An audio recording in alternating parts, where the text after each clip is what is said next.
Bismillahirrahmanirrahim. Assalamualaikum warahmatullahi wabarakatuh. Balik lagi kita di channel Sumber Dakwah Official. Hei anak abah, kok kalian senang atas kemenangan Pramono Rano Karno? Padahal kalian tentu tidak lupa kemarin bagaimana abah kalian dilepeh oleh seorang ketua umum dari Banteng.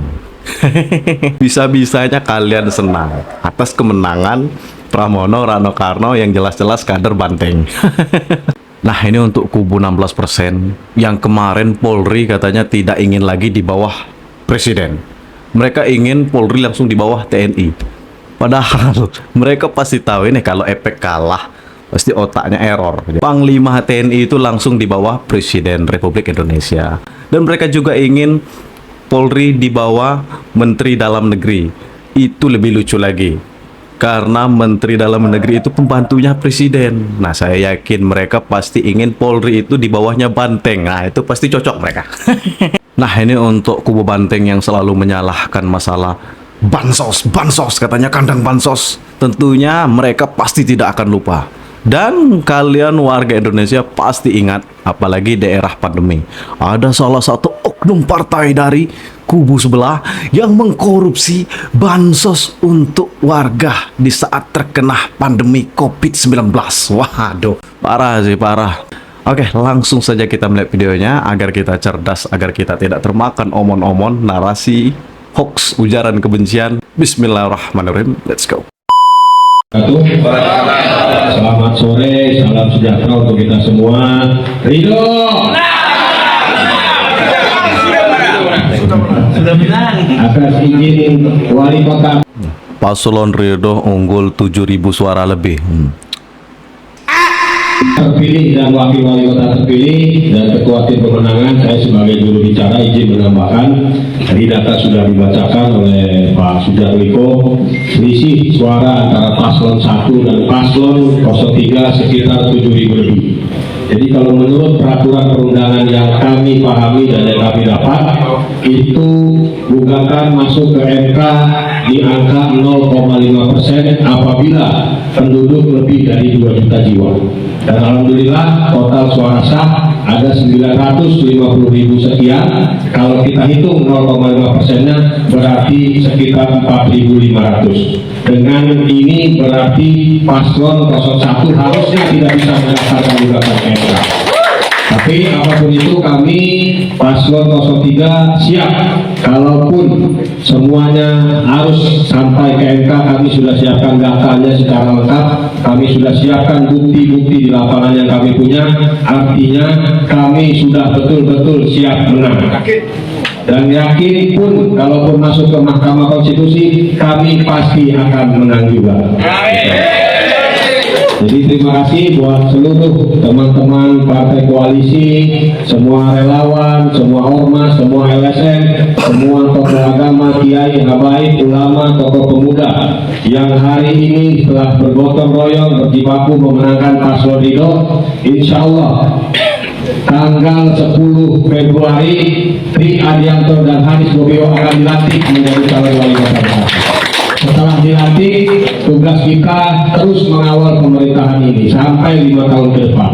Dan tentunya setelah 10 Februari, Tri Adianto dan Bobio bukan hanya punya 457.000 warga kota Bekasi, tapi punya 2 juta warga kota Bekasi. Jadi itu saja, sekali lagi teman-teman media, saya ucapkan terima kasih yang sudah mengawal, yang dengan jerih payah.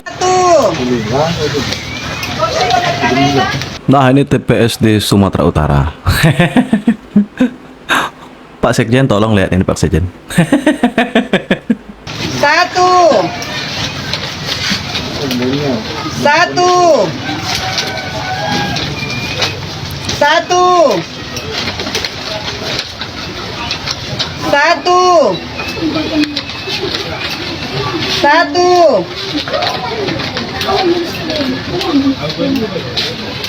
Satu. Satu. Satu. Satu terus tuh. Satu. Satu.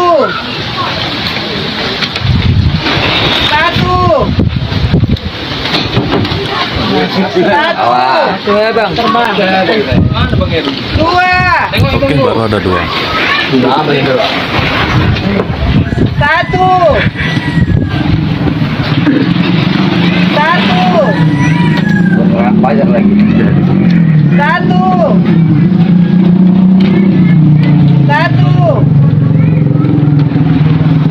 Satu. Satu.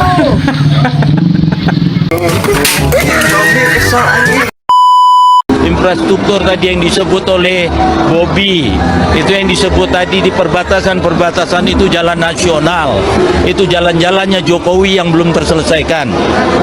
Mulyono. Yang keempat, Gubernur Sumatera Utara, apakah Anda merasa terganggu ketika tugas Anda, tanggung jawab Anda menjadi gubernur, kemudian juga menjadi ketua umum PSSI? apa urusan Anda menanyakan itu? Arogan. Saya Emang apa sih prestasinya semasa jadi ketua PSSI? bertanya kepada Anda, Pak, apakah Anda merasa seperti itu? Kalau tidak, tentu Anda tinggal menjawab. Ini pertanyaan yang sederhana sesungguhnya, Pak Edi.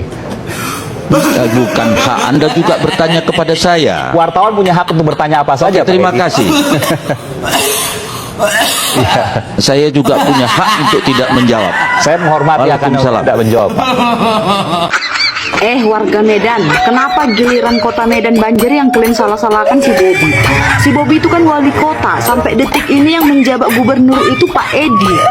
Jadi kenapa giliran ada musibah, banjir, aku baca komentar-komentar netizen, ini salah Bobby nih, nggak pandai ngurus Medan. Kenapa dikit-dikit Bobby? Coba kalian introspeksi diri. Aku ya, selama tinggal di Medan 12 tahun, sekarang aku udah di Riau, udah di Kerinci. Seringkali ku tengok lo orang buang-buang sampah di pinggir sungai itu. Aku kasih saran lah buat pemerintah ya, tolong setiap jembatan yang berhubungan dengan sungai dipasang CCTV. Jadi kalau ada orang buang sampah sembarangan, kasih aja hukum yang setimpal. Jadi jangan dikit-dikit asik nyalakan pemerintah, padahal otak kita pun masih centek. Ada tempat sampah, buang di sungai. Segala sesuatu plastik-plastik buang di sungai. Introspeksi diri. Jangan dikit-dikit nyalakan yang di atas. Makanya susah maju. Karena apa? Karena kita taunya nyalakan keadaan, nggak pernah belajar. Yang disampaikan oleh segelintir orang terkait parcok dan lain sebagainya itu kami kategorikan sebagai hoax, ya. Dan ada juga anggota DPR yang menyampaikan hal tersebut. Orang tersebut bahkan sudah dilaporkan ke MKD, ya. Kami juga hampir nggak mungkin Kapolri ya menggunakan institusinya untuk kepentingan kubu tertentu, karena di setiap pilkada itu bisa terjadi mix ya antar kubu partai-partai politik. Teman-teman anggota DPR, walaupun kita bebas berpendapat, tapi harus didasarkan pada bukti-bukti yang kuat di Sumatera Utara dan kemudian gerak membatasi lawan-lawan politiknya yang berbeda yang seharusnya berkontestasi secara sehat. Bobi Nasution sama Edi Rahmayadi harusnya berkontestasi dengan sehat, tetapi ada mobilisasi dari apa yang disebut sebagai partai coklat. Kemudian di Jawa Tengah antara Andika Perkasa dan Komjen Polisi Purnawirawan Lutfi harusnya berkontestasi dengan sehat. Masih ingat dengan Menteri PDIP yang terjaring korupsi bansos? Iya, Juliari Batubara. Di tengah pandemi, saat banyak orang membutuhkan bantuan, dia malah menyalahgunakan dana yang seharusnya untuk rakyat. Dan jangan lupa, ada juga misteri Harun Masiku yang sampai sekarang belum terpecahkan. Kemana dia? Kita semua punya hak untuk tahu dan menuntut keadilan. Masih percaya kadar PDIP? Ibarat rampok teriak maling, itulah Deddy Sitorus ketika dia mengatakan Jawa Tengah adalah kandang bansos. Mungkin Deddy Sitorus lupa, Andika membagikan sembako, Ahmad Lutfi juga membagikan sembako. Dan gua yakin gak cuma di Jawa Tengah, hampir semua paslon yang ikut pilkada di 2024 ini di seluruh Indonesia juga melakukan hal yang sama. Gua tidak membenarkan, tapi ini adalah fakta. Fakta ya. Tapi ya, gue mau concern akan satu hal ini nih, tolong. Di Solo, Banteng itu membagikan gas LPG 3 kg, gas melon. Gas itu adalah gas subsidi, ya, itu adalah bansos pemerintah untuk rakyat Iya, ya betul banget, itu kan subsidi. Aduh, astagfirullahaladzim. Aduh. kecil. Dan untuk mendapatkan gas melon ini, gue sampai googling loh. Kita harus pakai KTP, harus pakai KK. Yang usaha pun harus punya foto tempat usaha. Nah, pertanyaannya, kok bisa PDI atau Banteng ini mendapatkan banyak sekali gas melon yang dipakai untuk kampanye? Di saat ya di luar sana banyak yang mengalami kelangkaan gas melon, tapi Banteng bisa mendapatkan banyak sekali untuk dipakai kampanye. Kok bisa? Dari mana? Dari mana nih Banteng mendapatkan gas melon itu? Banteng nggak mau klarifikasi nih dari mana kalian mendapatkan gas melon itu, ya. Dan ini nggak boleh loh, karena ini adalah gas subsidi, ini adalah bansos, gas ini adalah bansos dari pemerintah. Ya, kok bisa Banteng? Ayo, mau klarifikasi nggak tuh Banteng? Wakilkan tuh ke Deddy Sitorus.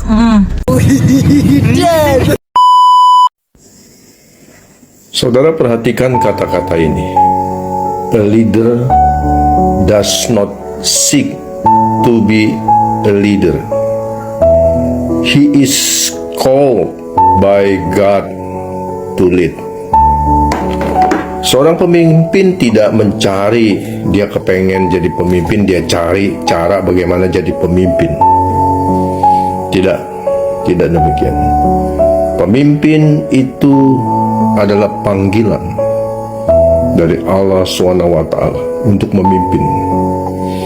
Dan kita bisa melihat dari rekam jejaknya ketika dia memimpin dalam skala kecil.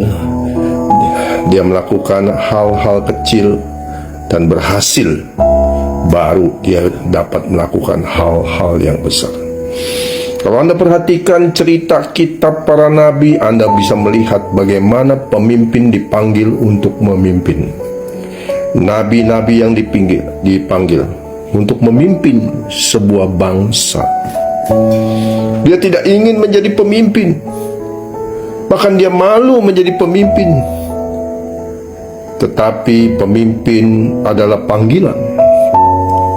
Jadi kalau ada petugas partai yang dipanggil untuk memimpin Jakarta, dia bukanlah pemimpin. Yang lebih parah lagi, macam koto loncat demi jabatan, macam koto loncat, itu lebih parah lagi. Karena itu panggilannya panggilan ketua umum, bukan panggilan dari Tuhan. Saudara, belum apa-apa sudah menunjukkan kesombongan. Itu bukanlah pemimpin. Seorang pemimpin adalah seorang yang rendah hati, orang yang tidak sombong, tidak jumawah. Ya, kita melihat kontestasi Pilkada Jakarta. Nyaris Ridwan Kamil kalah dari Pramono. Tetapi sepertinya Allah mengizinkan adanya putaran kedua. Dan kalau itu terjadi, kita bisa melihat apakah benar ini panggilan dari Allah SWT. Seorang pemimpin bernama Ridwan Kamil akan memimpin Jakarta menjadi kota hebat. Ya, karena Ridwan Kamil kelasnya bukan kaleng-kaleng. Ya, sampai dia ditunjuk menjadi kurator ibu kota Nusantara. Prestasinya begitu luar biasa. Nah saudara, kita lihat putaran kedua. Saya yakin Allah telah memanggil seorang pemimpin untuk Jakarta dan Indonesia. Yes. Dah, tahu kan kenapa yang di Sumatera Utara itu yang lawan Pak Bobi kalah? 11-12 lah pokoknya. Aduh. Apa sih kira-kira prestasi semasa beliau menjadi ketua umum PSSI? Prestasi timnas kita? Aduh. Jangankan Pildon, Piala Dunia, juara AFF pun belum pernah. Dan kalau masalah Pilgub DKI ini sudah sering kita jelaskan, sudah berkali-kali kita jelaskan. tidak ada visi misi lain selain visi misi Pak Prabowo Subianto. Pembicaraan di balik layar dengan Pak Anies. Sehingga Anies mau bantu. Betul. Kita lanjutkan program dia. Itu deal kita. Oke. Ini yang presiden siapa sih kira-kira? Ini Pak Prabowo atau Abah? Ya? Padahal gubernur itu adalah perpanjangan tangan dari pemerintah pusat. Bagusan mana kira-kira? Kinerja Abah, era Abah atau era Ahok? Itu eranya Ahok. Itu beliau satu jalan dengan programnya Pak Jokowi di saat Pak Jokowi menjadi presiden. Nah, sedangkan di eranya Abah itu kenapa kacau? Karena berseberangan atau tidak sejalan dengan pemerintah pusat. Jadi dah cerdas lah pokoknya. Nah, kalau yang masalah LPG subsidi, nah itu sebenarnya saya baru sadar. Ini kok bisa nih? Itu kan LPG subsidi dari pemerintah. Kok bisa dijadikan bansos? Aduh. Dah pokoknya cerdas, optimis. Jangan mau kita terpecah belah, diadu domba. Tetap jaga rukun aman persatuan Indonesia, NKRI harga mati. Wabillahi taufiq wal hidayah. Wassalamualaikum warahmatullahi wabarakatuh.